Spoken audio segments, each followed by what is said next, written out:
এই যে কাঁঠালের আজকের আমাদের নতুন রেসিপি হবে, তো আপনারা রেসিপিটি দেখবেন। এই যে আমাদের এক বড় ভাই কাঁঠাল ধরে দাঁড়িয়ে আছে, আজকে ওনারা তিনজনে মিলে রান্না করবে। এই যে কত বড় কাঁঠাল, একবারে সিজন ছাড়া কাঁঠাল।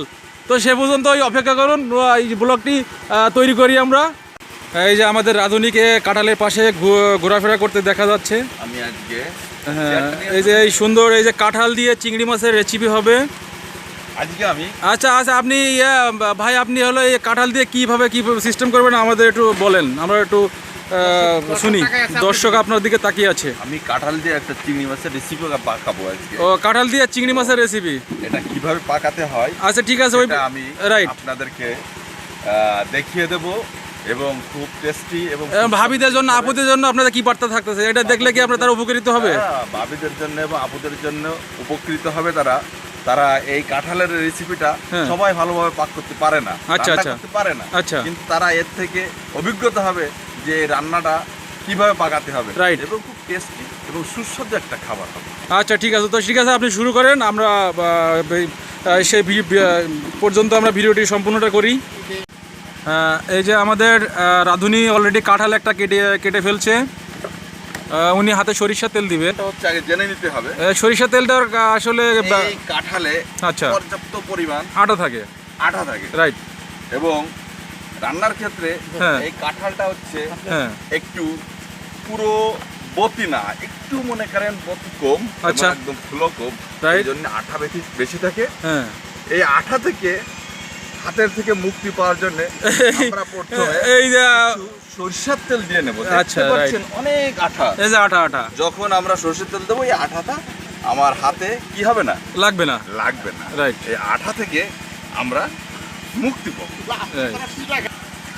এই যে আমাদের বাবুচি ভাই অলরেডি এই রাঁধুনি যাই হোক, রাঁধুনি বাবুচি যেটাই হোক, এই যে অলরেডি কাটাকাটিতে ব্যস্ত হয়ে গেছে। তো দেখা যাক কাটাকাটি শেষ হোক, তারপরে আবার ফিরে আসবো। হ্যাঁ, আপনি এখন কাঁঠালে এটা কি করতেছেন? এখন আমি কাঁঠাল থেকে, আচ্ছা এই যে কাঁঠালের যে কোষটা, রাইট, এই কোষটা যেটা আমরা পেকে গেলে খাই, হ্যাঁ, সেইটা এই কাঁচা থাকবে। আচ্ছা, এইটাকে আমরা সংগ্রহ করব। আচ্ছা, এখানে এই যে রাখা হচ্ছে, এখানে যে কিছু জালি, ওদের ভিতরে যে বিচি আছে, এই ফলের বিচিটা এটাও হবে। আচ্ছা, এটাও নিতে হবে। ওকে, এই যে কত সুন্দর করে কেটে রাখা হয়েছে।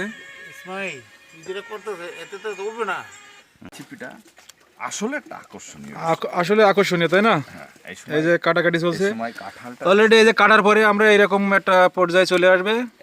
এই যে এখানে দেওয়া আছে, এখান থেকে ওইটা বেছে নেওয়া হচ্ছে। দেখেন কত সুন্দর করে আমাদের একজন কলিগ বাঁচতেছে।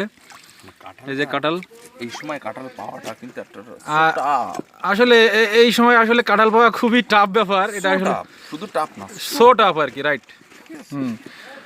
এক মনে এক ধ্যানে কত সুন্দর করে সে নিজের মনে করে এই যে আমাদের খাওয়াবে, সে কাটতেছে।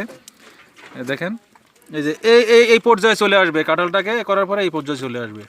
তো আপনারা ভিডিওটি দেখবেন এবং শেয়ার করবেন, আর আপুরা এবং ভাবিরা অবশ্যই এই রেসিপিটা ফলো করবেন, দেখবেন আপনারা অনেক উপকৃত হবেন। এই যে কাটাকাটি শেষ, এখন এই যে হাতের থেকে আটা ছাড়াচ্ছে সরিষার তেল দিয়ে। এই যে এখন এই পর্যায়ে আসবে, এই যে ধোয়া কাটাকাটি অলরেডি শেষ, এখন রান্না পর্যায়ে চলে যাব। তো আপনারা দেখতে থাকুন। কাঁঠাল চিংড়ি রেসিপিতে আমরা যে মশলা ব্যবহার করব সেই মশলাটি হলো এই যে জিরা বাটা, রসুন বাটা, পেঁয়াজ বাটা, মশলা বাটা, আদা বাটা, আর এদিকে হলো জিরা ভেজে গুঁড়া করা। এটা আমাদের খাওয়া দাওয়া হলো পিকনিক টাইপ খাওয়া।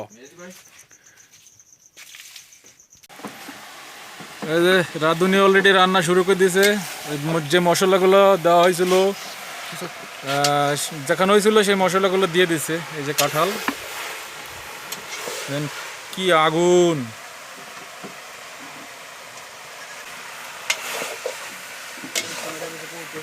এই যে অলরেডি হলুদ দিয়ে দিয়েছে, এই যে আগুনের হিট।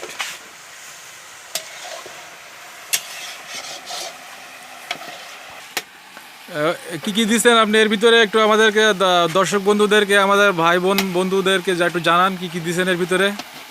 আমি দিচ্ছি পেঁয়াজ, আচ্ছা, পেঁয়াজ পরিমাণ মতন, রসুন মতন, তারপর তারপরে আদা পরিমাণ মতন, আচ্ছা, জিরা পরিমাণ মতন, তারপরে গরম মশলা পরিমাণ মতন, আচ্ছা, এলাচ, এইগুলো মশলাপাতি পরিমাণ মতন, আচ্ছা, তারপরে হচ্ছে ধনে গুঁড়া, ধনে গুঁড়া। এখনই তো সেন্ট পাচ্ছে, মনে হয় যে এখনই খেয়ে ফেলাই। তেল, এর ভিতরে আবার একটু চিংড়ি মাছ দিচ্ছি।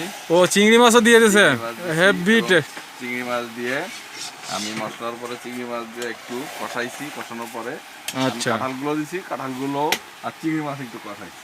ও, কষানোর পরে শুকনো নারকেলের দুধ দিয়ে আচ্ছা, আমি নারকেলের দুধ বানায় দুধ দিছি। ও, শুকনো নারকেলের দুধ দিচ্ছেন এর ভিতরে। আচ্ছা, গুড। ঠিক আছে। আচ্ছা, এটা আপনার কতক্ষণ লাগবে? এই কিছুক্ষণ দেন। সব মিলিয়ে কতক্ষণ লাগতে পারে রান্নাটা?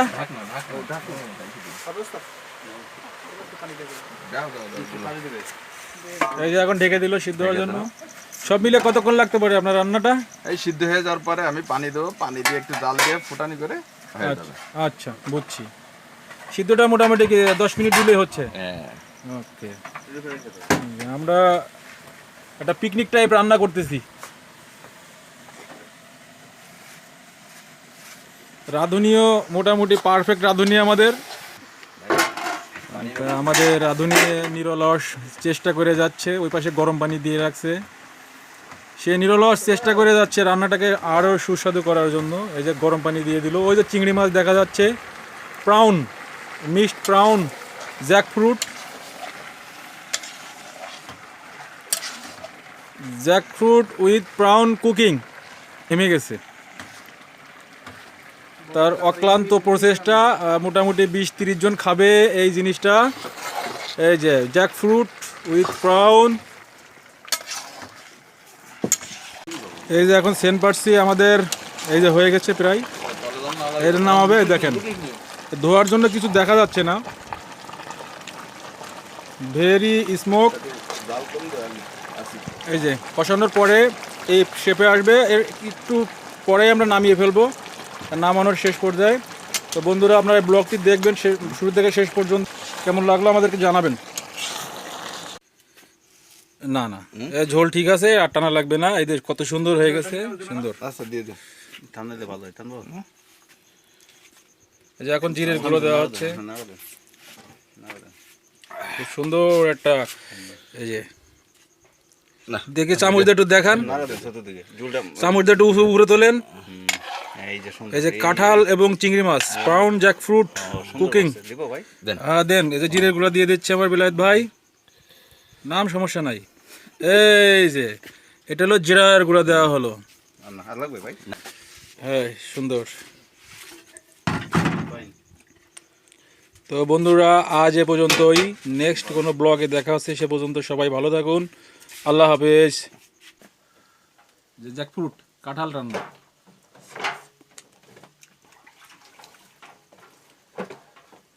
চিংড়ি, আমি গুড। রাধুনিকে ধন্যবাদ,